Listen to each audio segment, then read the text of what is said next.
का करम हिम्मत का अलम मौजों पे कदम मेरा इश्क है समंदर, मेरी जिंदगी समंदर, हर लहर में बसी है एक दुनिया इसके अंदर।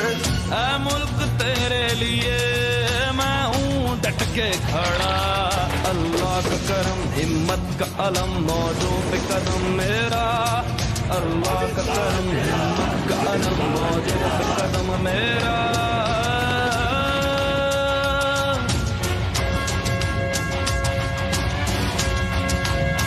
PNS तुगरल नाम है दहशत का, खौफ का, समंदर को चीरते हुए दुश्मन के पैरों के नीचे से जमीन निकाल देने वाला।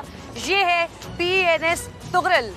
भारत में इस वक्त सफ़े मातम बिछी हुई है क्योंकि पाकिस्तान वो चाहे ज़मीन में हो, चाहे आसमान में हो, चाहे समंदर में हो, दुश्मन को पनपने नहीं देता, सांस नहीं लेने देता। और अब जब ये जदीद तरीन टेक्नोलॉजी वाला जहाज़ पाकिस्तान के बहरी बेड़े में शामिल हो गया है तो दुश्मन पर तो लर्जा तारी होना ही था।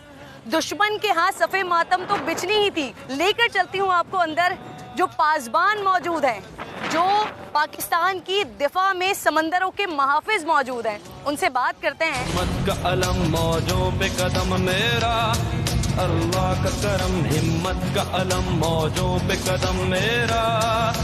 पाकिस्तान के सबसे बड़े, सबसे जदीद जंगी बहरी जहाज़ की तरफ तो आपको लेकर जा रही हूँ, लेकिन इसके साथ साथ कुछ मज़ीद शाहकार भी हैं जो आज इस बहरी बेड़े में शामिल हुए हैं, वो भी आपको दिखाऊंगी। लेकिन पहले ज़रा इस PNS तुगरल का विज़िट करते हैं, यहाँ पर क्या कुछ है वो आपको दिखाते हैं। जहाज़ पर आते ही मेरे सामने फ़्लाइट डेक मौजूद है और साथ साथ मेरे सामने लेफ्टिनेंट कमांडर सज्जाद साहब मौजूद हैं। अस्सलाम वालेकुम सर, हाउ आर यू? अस्सलाम वालेकुम, welcome on board PNS Tughril. Thank you sir. The first type 054 alpha papa frigate of Pakistan navy.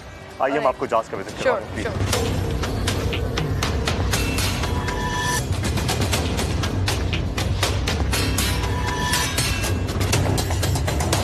यहाँ पर मैं देख रही हूँ वो सारी चीज़ें आका अलैहिस्सलाम की हदीस मुबारक जो एक मुसलमान की, एक मोमिन की शान होती है, बहादुरी, जुर्रत, दलेरी, उसके बारे में जो अल्लाह रब्बुल जलाल ने कुरान पाक में फरमाया, या फिर आका अलैहिस्सलाम की हदीस मुबारक, वो उस जज्बे को मज़ीद बढ़ाने के लिए यहाँ पर मौजूद है।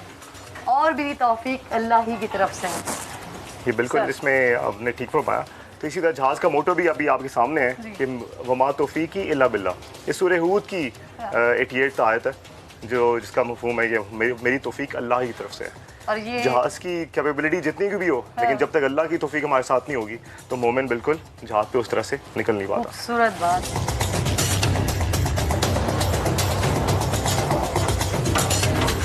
फोर्सेस की लाइफ आसान नहीं होती और यहाँ पर आकर मुझे ये मालूम होता है, ये एहसास होता है, अपने अंदर भी वो जवानों वाला जज्बा महसूस होता है। जी, सबसे पहले हम आपको अपने कमांडिंग ऑफिसर की कैबिन में लेके जाते हैं। This is our captain's cabin. Alright. अस्सलाम वालेकुम सर। वालेकुम अस्सलाम, welcome on board Tughril. Thank you. आइए प्लीज।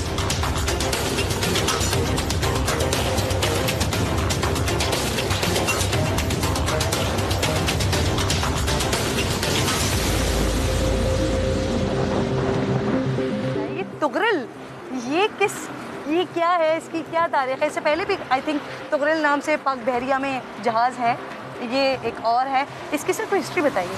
जी, ये आजकल काफ़ी लोगों की दिलचस्पी का बायस भी होगा। तो तुगरल ये पाकिस्तान नेवी का 3rd शिप है जिसका नाम तुगरल रखा गया। जो फर्स्ट शिप था तुगरल वो 1950s में कमीशन हुआ था पाकिस्तान नेवी में, और जो सेकंड था वो 1980 में हुआ था और वो 2001 तक उसने पाकिस्तान नेवी में सर्विस दी, और this is the 3rd ship. और इस नाम की तारीख कुछ ऐसे है कि सुल्जुक सल्तनत की बुनियाद तुगरल बे ने रखी थी। ये 11th सेंचुरी से लेके 14th सेंचुरी तक जो अभी present day Iran, Iraq, Syria और parts of present day Turkey है, इस पे वो मुहित थी और वो अपने ज़माने का मिलिट्री जीनियस कहलाता था।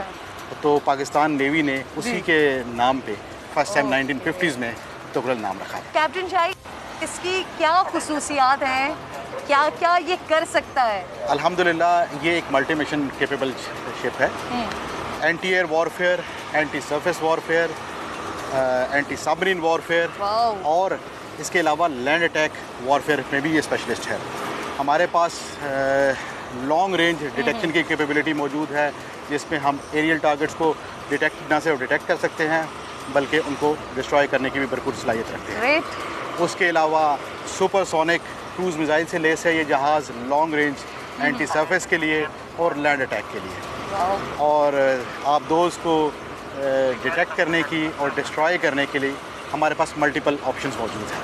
तो मैं अगर आपको ये कहूँ कि नेवल वॉरफेयर की तकरीबन तमाम रोल्स ये जहाज़ बखूबी अंजाम दे सकता है, तो बेजाना हो। ये माशाल्लाह पाकिस्तान नेवी का इस वक्त टेक्नोलॉजिकली सबसे एडवांस्ड और एक जिसको मैं कहूँ कि बहुत इम्पोर्टेंट प्लेटफॉर्म है। और अल्हम्दुलिल्लाह आज से पहले जो हमारे पास शायद वो टेक्नोलॉजी उस लेवल की टेक्नोलॉजी अवेलेबल नहीं थी जो इस शिप के आने से हमें अवेलेबल हुई है। और दुश्मन क्योंकि आपको को अंदाज़ा है कि उसने अपने नेवी पे बिलखुसूस बहुत हैवी इन्वेस्टमेंट की है गुज़श्ता 2 दहाइयों में, और उसने एक एज हासिल करने की कोशिश की थी।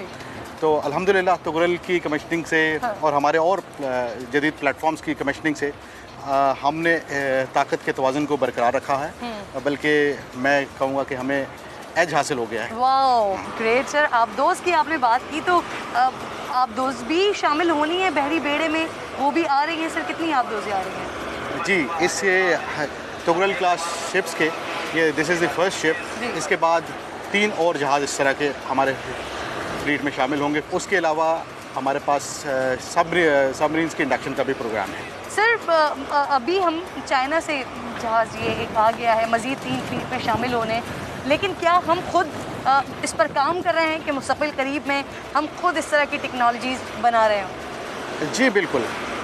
पाकिस्तान नेवी ने इससे पहले कराची शिपयार्ड में शिप की कंस्ट्रक्शन भी की है, और हमारा डिज़ाइन हाउस भी काम कर रहा है, और एक फास्ट अटैक क्राफ्ट मिसाइल अपनी तकमील के आखिरी मराहिल में है, जो जल्द हमारे बेड़े का हिस्सा होगी, जो कि मुकम्मल तौर पे पाकिस्तान में डिज़ाइन हुई है। और इस लेवल का जहाज़ की अगर आप बात करें तो पाकिस्तान नेवी इस लाइन पे काम कर रही है, जो कि बहुत जल्द आप ये खबर सुनेंगे कि हमारे अपना डिज़ाइन करदा शिप और बना हुआ हमारे फ्लीट का हिस्सा हो।